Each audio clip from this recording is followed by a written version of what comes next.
para sa kapayapaan sa tahanan. 1 para sa pagkakasundo. 2 para sa katuwang sa buhay. 56 para sa kalusugan at paggaling. 16 para sa kaligtasan sa mga sakuna. 5 sa pagkakaroon ng anak. 3 para sa tulong pinansyal. 1 para sa pag-aaral. 10 para sa pagpasa sa eksamen. 5 para sa pagbiyahe sa ibang bansa. 10 para sa lokal na trabaho.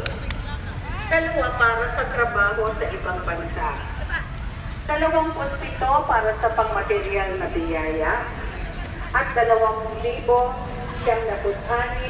para sa lahat ng mga biyaya. At narito po ang isang liham sa pasasalamat.